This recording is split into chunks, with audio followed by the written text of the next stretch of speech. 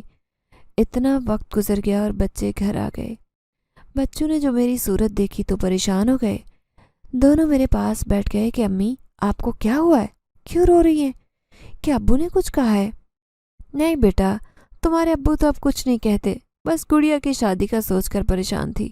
ارے امی ابھی 2 سال رہتے ہیں، میں نے کون سا دور جانا ہے؟ یہ آپ کے پاس ہی تو میرا ہونے والا گھر ہے، کیوں پریشان ہوتی ہیں؟ چلے آج آپ کو کھانا بنا کر کھلاتی ہوں۔ میری بیٹی نے مجھے تسلی دینے کی کوشش کی۔ میں خاموشی سے اس کا چہرہ دیکھ رہی تھی کہ بیٹی کی شادی کے نام پر کیسی رونق آئی ہے اس کے چہرے پر، جسے نہیں معلوم کہ اس کا یہ پھول سا چہرہ مرجھا جائے گا، آنکھیں ویران ہو جائے گی، دل مر جائے گا۔ مجھے سوچ کر ہی وحشت ہونے لگی۔ یہ ایسی بات تھی جو میں کرموں سمیت کسی کو نہیں بتا سکتی تھی۔ جیسے جیسے دن گزر رہے تھے میری پریشانی بڑھ رہی تھی۔ عید آنے والی تھی، بچوں کی منگنی کے بعد یہ پہلی عید تھی، لیکن میری طرف سے کوئی تیاری نہیں تھی، نہ میں نے شادی کی کوئی تیاری شروع کی۔ میری بیٹی کے سسرال والے اس کی پہلی عیدی لے آئے۔ میں نے بجھے دل سے ان کا استقبال کیا۔ منگنی کی طرح انہوں نے یہاں بھی کوئی کسر نہیں چھوڑی، لیکن مجھے خوشی محسوس نہیں ہوئی۔ میرا دل پھٹا جا رہا تھا۔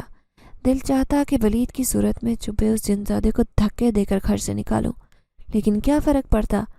الٹا میرے سمدھی مجھ سے بدگمان ہوتے، برا سمجھتے۔ سو لحاظ کر کے چپ رہی اور ان کی خاطر مدارت میں خود کو مصروف رکھا۔ جب وہ جا چکے تو بچوں اور کرموں نے پوچھا کہ کیا وجہ ہے، آج تمہیں خوشی نہیں ہوئی ان کے آنے کی، اور تم نے ولید سے بھی بات چیت نہیں کی؟ بھلا کیا سوچے گا وہ تمہارے بارے میں؟ اب تم اس کے لیے ماں کا درجہ رکھتی ہو، تم خود ہی تو کہتی ہو کہ بیٹی کا معاملہ ہے، ہمیں احتیاط کرنی چاہیے۔ کرمو بولتا جا رہا تھا کہ میں نے ٹوک دیا، بس میری طبیعت ٹھیک نہیں تھی اسی لیے میں چپ تھی، اگر تمہاری طبیعت ٹھیک نہیں تھی تو بتا دیا ہوتا، میں بازار سے سامان لے آتا سب۔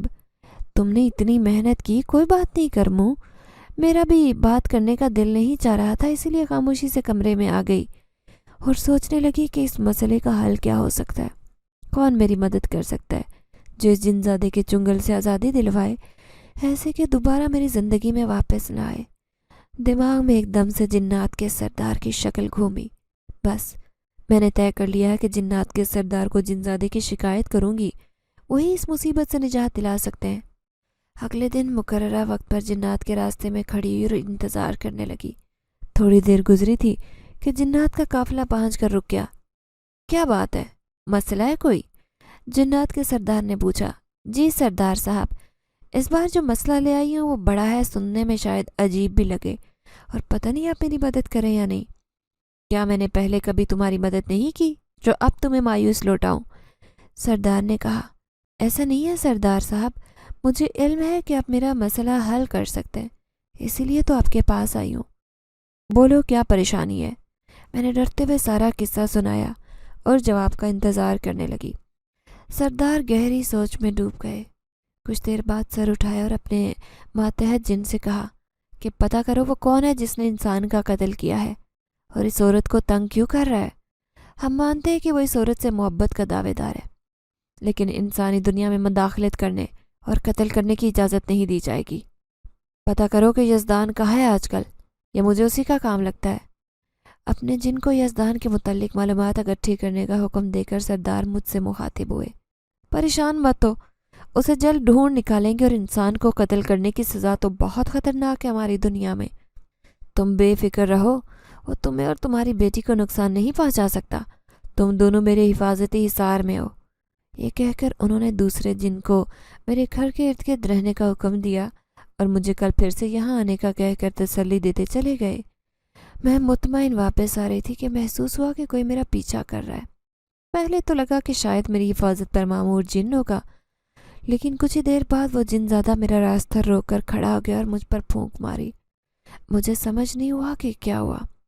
میں یوں ہی بے مقصد چلنے لگی، یہاں تک کہ قبرستان پہنچ گئی۔ مجھے لگ رہا تھا کہ میں کسی طاقت کے زیر اثر ہوں، میرا خود پر قابو نہیں رہا۔ سامنے ایک تازہ قبر تھی جسے شاید ابھی کھودا گیا تھا۔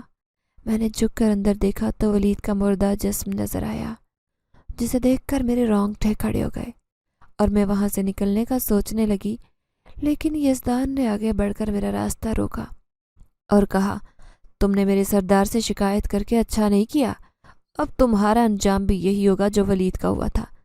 میں چیخنے لگی تھی، لیکن وہاں کون تھا جو میری چیخ سنتا؟ مجھے لگ رہا تھا کہ جیسے ابھی میرا دل بند ہو جائے گا۔ یزدان نے ہاتھ آگے بڑھائے تاکہ میرا گلا دبا سکے، لیکن اس کے ہاتھ یوں ہی فضا میں معلق ہو گئے، وہ ہاتھ نہیں ہلا سکا۔ میری حفاظت پر معمور جن نے یزدان کا ہاتھ روک دیا اور اس سے کہا کہ یہ عورت اور اس کے گھر والے سردار کی حفاظت کے حصار میں، تو ان کو ہاتھ بھی نہیں لگایا جا سکتا۔ بہتر ہے کہ پلٹ جاؤ اور سردار سے دشمنی مت مول لے، ورنہ انجام سے تو واقف ہے۔ اتنا کہہ کر اس جن نے مجھے جانے کا کہا اور خود میرے اور یزدان کے درمیان کھڑا ہو گیا تاکہ وہ مجھے نقصان نہ پہنچائے۔ میں ڈرتی کانپتی گھر واپس پہنچی تو ایک دل دہلا دینے والی خبر میری منتظر تھی۔ ولید کا ایکسیڈنٹ میں انتقال ہو گیا تھا۔ میں گمسم کھڑی تھی، تو اس کا مطلب اتنے دن سے یزدان نے ولید کو غائب کر کے رکھا تھا تاکہ مجھ سے بات منوا سکے، اور آج جب میں نے اس کی دھمکی کو سنجیدہ نہیں لیا تو ولید کو قتل کر دیا تاکہ ہمیشہ کے لیے اس کا جسم حاصل کر سکے۔ رات گئے ولید کو دفنایا گیا۔ مجھ سے بیٹی کی حالت دیکھی نہیں جا رہی تھی۔ کئی دن ایسے ہی گزرے۔ کچھ دن بعد ولید کی ماں ہمارے گھر آئی اور بیٹی کو تانے دینے لگی کہ تم سے رشتہ جڑنے کے بعد یہ سب ہوا ہے، کاش کبھی تمہارے گھر نہ آتی، تم منحوس ہو۔ ان کے یہ الفاظ میرا دل چھلنی کر گئے، لیکن میں مجبور تھی، انہیں کچھ کہہ بھی نہیں سکتی تھی کیونکہ ولید ان کا اکلوتا بیٹا تھا۔ جوان بیٹے کی موت ویسے ہی والدین کی کمر توڑ دیتی ہے، یہ تو پھر ان کی اکلوتی اولاد کا معاملہ تھا، کیسے صبر کرتے؟ ان کی تو دنیا ہی اجڑ گئی تھی۔ تانے کوسنے دینے کے بعد وہ لوگ چلے گئے تو میں بیٹی کو تسلی دینے لگی، لیکن اسے کہاں صبر آنا تھا؟ جس کی آنکھوں سے خواب نوچ لیے گئے ہوں، جس کے ہونٹوں سے ہنسی چھین لی جائے، اس کی خوشیوں کی وجہ ہی ختم ہو جائے تو وہ انسان کیسے زندہ رہ سکتا ہے؟ وہ سانس تو لے سکتا ہے لیکن زندگی نہیں جی سکتا۔ ولید کے ساتھ میری بیٹی کی خوشیاں بھی دفن ہوئی۔ خود تو وہ بیچارہ مارا گیا، لیکن جاتے جاتے میری بیٹی کو بھی ساری زندگی کی سزا دے گیا۔ وہ ہنسنا بھول چکی تھی، اس کی 2 سال کی محنت ضائع ہونے جا رہی تھی۔ ویرانہ آنکھوں سے بس چھت کو گھورتی رہتی۔ میں، کرمو اور اس کا بھائی بہت کوشش کرتے کہ اس کا دل بہل سکے، لیکن غم تھا کہ کم ہونے کا نام نہیں لے رہا تھا۔ وقت گزرتا گیا، میں، کرمو اور ہمارا بیٹا ہم اپنے کاموں میں مصروف ہونے لگے۔ میں نے اپنی گڑیا کو اللہ سے دل لگانے کا کہا کہ اس کے آگے جی بھر کر رو لو، وہ تمہیں اس دکھ سے نکالے گا، اور پھر ایسا ہی ہوا۔ اس نے 5 وقت کی نماز شروع کر دی، ترجمے کے ساتھ قرآن شروع کیا تو اس کی طبیعت بہتر ہونے لگی۔ مسکراتی تو اب بھی نہیں تھی، لیکن اس کی خاموشی ختم ہو گئی۔ گھر کے کاموں میں دلچسپی لینے لگی اور پھر خود ہی پڑھائی کا سلسلہ دوبارہ سے جوڑنا شروع کر دیا۔ ولید کا دکھ کافی حد تک بھول گئی، لیکن جنات میری حفاظت کرنا نہیں بھولے تھے، نہ ہی وہ جن زدہ یزدان بھولا تھا۔ اپنی بیٹی کو کالج سے واپس لانا میری ذمہ داری تھی، کیونکہ میرا بیٹا ٹیوشن پڑھانے چلا جاتا۔ ایک دن ایسے ہی ہم ماں بیٹی واپس آ رہے تھے کہ مجھے اپنے پیچھے کسی کا گمان ہوا۔ مڑ کر دیکھا تو زمین پر ایک خط پڑا تھا جسے میں نے مٹھی میں دبا لیا۔ گھر جا کر کھولا تو وہ جنات کے سردار کی طرف سے بھیجا گیا تھا۔ انہوں نے مجھے اس راستے پر آنے کا کہا تھا۔ میں مقررہ وقت پر وہاں پہنچی۔ جنات کا قافلہ بھی آن پہنچا۔ میرے دل میں ہزاروں وسوسے تھے کہ کہیں عین وقت پر سردار اپنے جن کی حمایت میں نہ کھڑے ہو جائیں اور مجھے ساری زندگی یزدان نامی جنزادے کی صورت میں عذاب بھگتنا پڑے۔ لیکن ایسا کچھ نہیں ہوا۔ یزدان کو ایک طرف کھڑا گیا اور جنات کی کثیر تعداد اس کا گھیراؤ کیے تھی۔ لگتا تھا کہ آج میری تمام مشکلات ختم ہو جائیں گی اور سردار صاحب یزدان کو سزا سنائیں گے۔ جنات کے سردار نے مجھے مخاطب کیا، آؤ بیٹی بیٹھو، تمہاری آزمائش کچھ زیادہ ہی طویل ہوتی جا رہی ہے، آج اس کا خاتمہ کیے دیتے ہیں تاکہ باقی ماندہ زندگی سکون سے گزارو۔ میں سامنے بیٹھ گئی تاکہ اس جنزادے کو سزا بھگتتا دیکھ کر اپنی آنکھیں ٹھنڈی کروں۔ سردار اب یزدان سے مخاطب ہوئے، یزدان، تم پر الزام ہے کہ تم نے انسانی دنیا میں مداخلت کی، ایک انسان قتل کیا اور اس عورت کو دھمکی دی کہ تم اس انسان کا روپ لے کر اس کی بیٹی کی زندگی بھی جہنم بناؤ گے۔ کیا یہ درست الزامات ہیں؟ تمہیں اپنی صفائی میں کچھ کہنا ہے؟ سردار سوال پر سوال کر رہے تھے لیکن یزدان خاموش تھا۔ مجھے ڈر تھا کہ کہیں مجھے نقصان نہ پہنچا دے، اسی لیے ایک طرف ہو گئی تاکہ فیصلہ سن کر چلی جاؤں۔ کچھ دیر بعد یزدان نے سر اٹھایا تو اس کی آنکھیں نم تھی۔ اس نے میری طرف دیکھا اور کہا، بہت سال پہلے میں نے اس عورت کی مدد کی تھی جب یہ کچرا چن کر اپنا اور گھر والوں کا پیٹ پالتی۔ ایسے ہی ایک دن کچرا چنتے ہوئے میری نظر اس پر پڑی۔ نہ جانے کیا ہوا کہ میں اختیار کھو بیٹھا۔ اس کی مدد تو کی لیکن خود اپنا آپ کہیں گم کر دیا۔ میں نے کوشش کی کہ اسے بھلا سکوں کیونکہ ہمارا ملنا ممکن نہیں تھا، لیکن دل کے ہاتھوں مجبور تھا، اسی لیے اس کے ارد گرد رہنے لگا۔ اور تب میں نے سوچا تھا کہ اس کے شوہر سے اسے نجات حاصل کر کے اس کو میں پالوں گا، لیکن یہ ایک وفادار بیوی ثابت ہوئی اور اپنے نشئی شوہر کو چھوڑنے پر رضامند نہیں ہوئی۔ تب کوئی راستہ نہیں تھا کہ اسے میں حاصل کر سکتا، اسی لیے میں دور ہو گیا اور بھولنے کی کوشش کی، لیکن میرا دماغ مجھے بدلہ لینے پر اکسا رہا تھا، اسی لیے کئی سال بعد دوبارہ اس کی زندگی میں داخل ہوا تاکہ انتقام لے سکوں۔ اسی مقصد کے لیے اس کے ہونے والے داماد کو قتل کیا اور اس کی شناخت اپنائی تاکہ اس کی بیٹی کا جینا محال کر سکوں، اور ظاہر ہے بیٹی کا دکھ ماں کیسے برداشت کرتی، میرا بدلہ پورا ہو جاتا۔ بس یہ ساری کہانی ہے۔ اتنا کہہ کر یزدان خاموش ہو گیا۔ جنات کے سردار جو پوری توجہ سے اس کی باتیں سن رہے تھے بولے، تمہیں انسانی دنیا میں مداخلت کرتے، انسانوں کو تنگ کرنے اور ایک قتل کرنے پر بھیانک سزا دی جائے گی۔ یہ زمین تم پر تنگ کر دی جائے گی اور تمہارا تعلق جنات سے توڑ دیا جائے گا، یا پھر موت کی سزا، دونوں میں سے تم جو چاہو قبول کرو۔ یزدان کو جنات سے رابطہ منقطع کرنا منظور نہیں تھا، اس لیے اس نے سزائے موت قبول کر لی۔ جنات کے سردار اب مجھ سے مخاطب ہوئے، یہاں جو کچھ ہوا اسے اپنے تک رکھنا، اور تمہیں اپنی بیٹی کی شادی اب کہیں اور کرنی ہوگی۔ جاتے ہوئے انہوں نے ایک لفافہ بھی دیا کہ جب بھی میری مدد کی ضرورت پڑے اسے کھول کر دیکھنا، میں حاضر ہو جاؤں گا۔ اب تم جاؤ، اپنی زندگی سکون سے گزارو، اور ایک بات کبھی مت بھولنا کہ تم اللہ کی عبادت گزار بندی تھی۔ تم نے ہر طرح کے حالات میں صبر کیا، محنت سے زندگی بدل ڈالی، ہمیشہ تمام مشکلات کا ڈٹ کر سامنا کیا، اس لیے اللہ پہ تم پر مہربان ہوا۔ اس نے تمہیں اکیلا نہیں چھوڑا، اور اس کے جو بندے صبر کرتے ہیں وہ ان کی بھرپور مدد کرتا ہے۔ شام ڈھلنے والی ہے، تم اب گھر جاؤ اور اپنے گھر والوں کے ساتھ ہنسی خوشی زندگی گزارو، اس زندگی پر تمہارا بھی حق ہے۔ میں ابھی اجازت چاہوں گا، جب ضرورت محسوس ہو تو یہ لفافہ دیکھ لینا۔ میرے ہاتھ میں لفافہ پکڑا کر وہ غائب ہو گئے، اور میں بوجھل دل سے گھر واپس آ گئی۔ اب مجھے اپنی زندگی کا نئے سرے سے آغاز کرنا تھا، جس میں ایک بار پھر میرے کندھوں پر ذمہ داریاں تھیں، میرے گھر کی، میرے بچوں کی، اور میں ہمیشہ کی طرح خوش اسلوبی سے اپنے معاملات کو لے کر چلوں گی، کیونکہ اب تو یہاں یزدان نامی بوجھ بھی نہیں ہے۔ میں نے اپنے ہی شہر میں دونوں بچوں کے رشتے طے کر دیے۔ بیٹی کا رشتہ وہاں طے کیا جہاں میرا بیٹا چاہتا تھا، وہ جہاں ٹیوشن دینے جاتا تھا۔ ان کا بڑا بیٹا اپنے باپ کا کاروبار سنبھالتا تھا اور چھوٹا کالج میں پڑھتا تھا۔ ہم نے بڑے بیٹے سے اپنی بیٹی کی نسبت طے کر دی، اور بیٹے کے لیے کرموں نے اپنے ساتھ کام کرنے والے کی بیٹی کا رشتہ مانگ لیا۔ دونوں بچوں کے نکاح سادگی سے کیے گئے، لیکن شادیاں دھوم دھام سے کی گئی۔ سال ہر سال کی محنت اور بے تحاشا صبر کے بعد آخرکار اللہ تعالیٰ کے فضل سے مجھے بھی سکون نصیب ہوا، اور میں شکرانے کے نوافل ادا کرنے کے بعد ایسے سوئی گویا سالوں بعد گہری نیند سوئی ہوں۔ اگر آپ کو ہماری یہ کہانی پسند آئی ہے تو لائک کیجیے، شیئر کیجیے، اور اگر ابھی تک آپ نے ہمارا چینل سبسکرائب نہیں کیا تو اردو ریڈیو کو لازمی سبسکرائب کیجیے۔ ملتے ہیں اگلی ویڈیو میں۔ اللہ حافظ۔